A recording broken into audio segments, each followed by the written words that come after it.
Seterusnya, kita ikuti edisi Yadim Cakna, segmen khas yang membawakan kupasan isu semasa secara berfakta, berimbang dan berteraskan nilai Islam.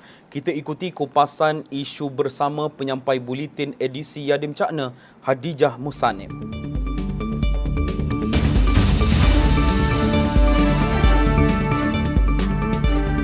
Assalamualaikum warahmatullahi wabarakatuh dan salam Malaysia Madani. Apabila kita menyebut tentang masjid, kebanyakan daripada kita membayangkan sebuah tempat ibadah yang menjadi lambang syiar Islam. Namun dalam sejarah tamadun Islam, masjid mempunyai peranan yang jauh lebih besar daripada sekadar bangunan untuk mendirikan solat. Masjid merupakan nadi kehidupan masyarakat, pusat penyatuan ummah, institusi yang membentuk sebuah negara yang bertamadun. Persoalannya, sejauh manakah fungsi ini masih diterjemahkan dalam masyarakat hari ini? Dalam Surat Yadim Cakna kali ini, kita akan membicarakan masjid dalam masyarakat madani, antara simbol, fungsi dan tanggungjawab. Masjid memainkan peranan penting. Dikala kita bercakap tentang ekonomi, kita sekarang sedang memperkukuhkan lagi pengurusan masjid dan juga ingin mengimarahkan lagi masjid-masjid, surau-surau, Jumaat dan surau kita. Masjid bukan sekadar tempat berkumpul untuk beribadah, tetapi tempat membina hubungan sesama manusia, menyelesaikan permasalahan masyarakat serta menyemai semangat persaudaraan dan perpaduan.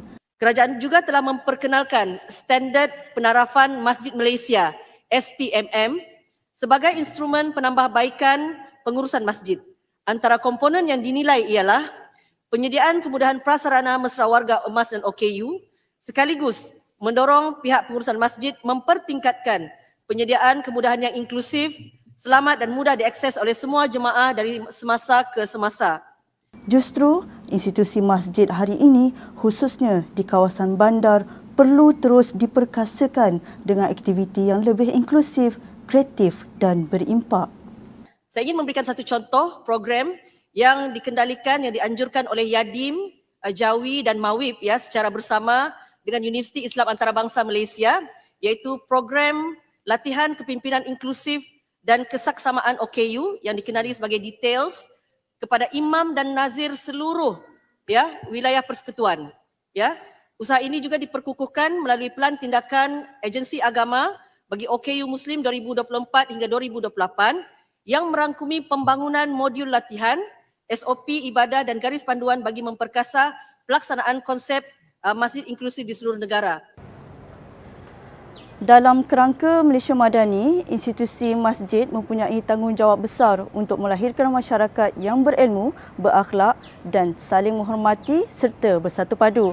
Apabila fungsi masjid diperkasakan, bukan sahaja institusi itu akan menjadi lebih relevan, malah ia akan terus menjadi nadi kepada pembangunan insan dan kesejahteraan negara. Kerana masjid bukan sekadar simbol agama, tetapi masjid ialah institusi yang membina tamadun. Sekian daripada saya, Hadijah Musanib, untuk buletin edisi Yadim Cakna kali ini. Terus bersama rakan penyampai buletin Yadim TV untuk berita seterusnya.